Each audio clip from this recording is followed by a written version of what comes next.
오늘 본문은 스바냐 3장 말씀입니다.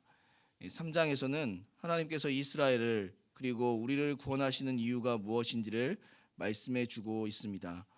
먼저 우리는 우리를 구원하시는 하나님의 그 이유를 살펴보기 앞서서 우리의 연약함을 먼저 돌아봐야 합니다. 하나님께서는 회개와 돌이킴을 촉구하심을 통해 우리에게 살 길을 주셨습니다. 우리는 끊임없이 하나님을 배반하고 끊임없이 하나님의 뜻을 거스르며 살아가지만 그럼에도 불구하고 하나님은 우리에게 살 길을 제시하여 주셨다라는 것이죠. 문제는 그 살 길을 바라보며 우리가 돌이키면 되는 것인데 우리가 그러한 삶을 살아가지 않는다라는 것이죠. 오늘 본문에서도 그 사실을 분명하게 가르쳐주고 있습니다. 오늘 본문 7절 말씀을 보시면 내가 이르기를 너는 오직 나를 경외하고 교훈을 받으라. 그리하면 내가 형벌을 내리기로 정하기는 하였지만 너의 거처가 끊어지지 아니하리라 하셨으나 그들이 부지런히 그들의 모든 행위를 더럽게 하였느니라 라고 말씀하고 있습니다. 무엇을 말씀하고 있습니까?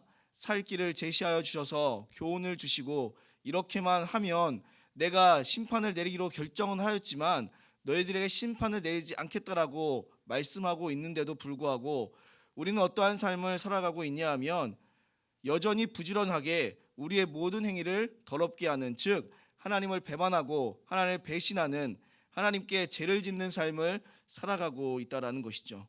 그러면 정말 화가 나는 것이 사실입니다.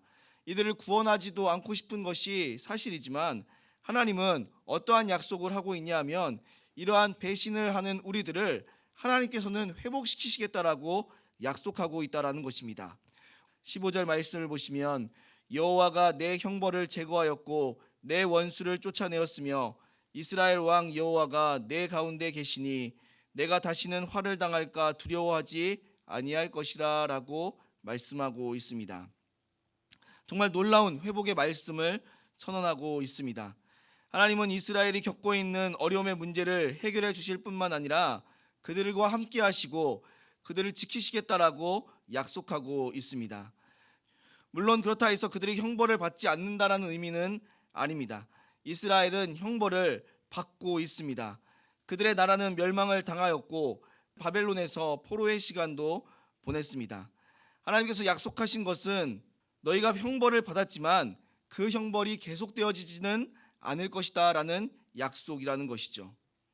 오늘 보면 15절 상반절에 여호와가 내 형벌을 제거하였다라고 말씀하실 때 이 형벌을 제거하신 것이 바로 그들의 포로 생활을 마치고 고국으로 돌아오게 하는 것이 바로 형벌을 제거하는 것입니다. 만약 형벌이 제거되지 않았다면 그들은 계속해서 포로 생활을 해야 합니다. 다시는 고국으로 돌아올 수 없습니다. 그렇지 않습니까? 전쟁에서 패한 나라의 비참함은 그들이 지배를 계속적으로 받는 것입니다. 그래서 한 번 노예는 계속 노예가 되어질 수밖에 없습니다. 그의 자녀들과 그의 손자들의 손자들이 그러한 노예로서의 삶을 계속적으로 살아가야 합니다. 얼마나 무서운 형벌입니까? 얼마나 무서운 죄의 결과입니까? 그런데 하나님은 이제 이스라엘이 형벌을 다 받았다라고 말씀하고 있습니다. 이제 그 형벌을 제거하여 주시겠다라는 그 말씀을 통해서 너희의 노예 생활은 이제 끝났고 너희는 다시금 고국으로 돌아가게 될 것임을 약속하고 있습니다. 그리고 또 무엇을 말씀하고 있습니까?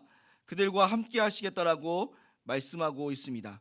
그리고 그 함께 하심으로 하나님께서는 이스라엘 백성들을 다시 다스리시겠다라고 약속하고 있습니다. 15절 계속해서 말씀을 보시면 하나님께서 함께 하실 때 우리는 화를 당하지 않습니다. 우리에게 고난과 어려움은 없습니다. 문제는 우리가 하나님과 함께하는 것을 거절한다라는 것에 있다는 것이죠. 우리가 하나님과 함께하는 것을 거절하지 않는다면 우리는 고난과 어려움이 없는, 화를 당하지 않는, 두려워하지 않는 삶을 살아갈 수 있습니다. 지금 이스라엘 백성들이 심판을 당하고 고난 가운데 있는 이유가 무엇입니까? 그들이 하나님을 배반하고 하나님의 뜻을 따르지 않았기 때문에 그렇다라는 것이죠. 그런데 이제 하나님께서 그들과 함께 하시겠다라고 약속하고 있습니다. 그래서 화를 당하지 않게 하실 것을 약속하고 있습니다. 우리는 하나님과 함께함의 소중함을 깨우칠 수 있어야 한다는 것이죠. 우리가 한 것은 무엇이 있습니까? 우리는 죄를 열심히 지었고 우리는 죽음을 향해 달려나간 것 말고는 한 것이 없습니다. 하나님을 배반하고 하나님을 떠난, 하나님을 찾지도 구하지도 않는 그러한 삶을 살아갔다라는 것이죠. 우리가 구원을 받을 수 있는 아무런 하등의 이유가 없습니다. 당연히 회복은 꿈도 꿀 수 없습니다. 그런데 하나님은 우리를 회복시키시고 우리와 함께 하시겠다라고 약속하고 있습니다. 왜 우리를 구원하시는 것일까요? 왜 우리에게 이러한 은혜를 베푸시는 것일까요? 왜 이러한 사랑을 허락하시는 것일까요? 오늘 본문 17절 말씀이 그 사실을 우리에게 가르쳐주고 있습니다. 17절 말씀을 보시면 너의 하나님 여호와가 너의 가운데에 계시니 그는 구원을 베푸실 전능자이시라. 그가 너로 말미암아 기쁨을 이기지 못하시며 너를 잠잠히 사랑하시며 너로 말미암아 즐거이 부르며 기뻐하시리라 하리라 라고 말씀하고 있습니다. 하나님은 우리의 구원자가 되십니다. 우리는 하나님으로 인해서 구원을 받을 수 있습니다. 그런데 그 구원자가 우리를 어떻게 생각하고 있다라고 말씀하고 있습니까? 그 전능한 분이 우리를 어떻게 바라보시고 있다라고 말씀하고 있습니까? 기쁨을 이기지 못하신다라고 말씀하고 있습니다. 이런 감정 우리도 느껴본 적이 있습니다. 사랑하는 사람을 생각하면 우리도 괜시리 입가에 미소가 떠올려진다라는 것이죠. 그 사람이 나에게 무엇을 해준 것은 없습니다. 그 사람이 나에게 선물을 해준 것도 없고 그 사람이 나에게 잘해준 것도 없습니다. 그런데 사랑하는 사람을 생각하기만 하더라도 우리의 모습이 하나님께서 생각하시는 모습과 같다라는 것이죠. 하나님의 마음도 마찬가지라는 것이죠. 너무나 좋아서 기쁨이 떠나지 않는다라고 말씀하고 있습니다. 절로 노래가 나올 수밖에 없다라고 말씀하고 있습니다.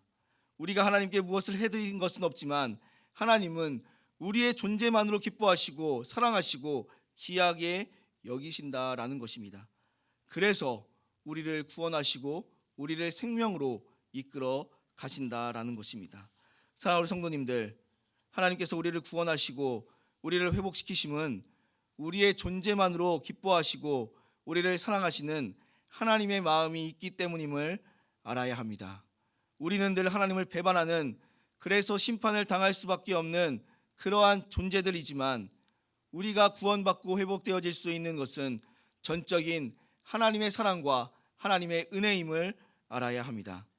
오늘도 이와 같은 하나님의 사랑의 은혜를 기억하셔서 우리 역시도 하나님만 사랑하고 하나님을 기쁘시게 하는 삶을 살아가실 수 있는 우리 모든 성도님들이 되시기를 주님의 이름으로 소원합니다.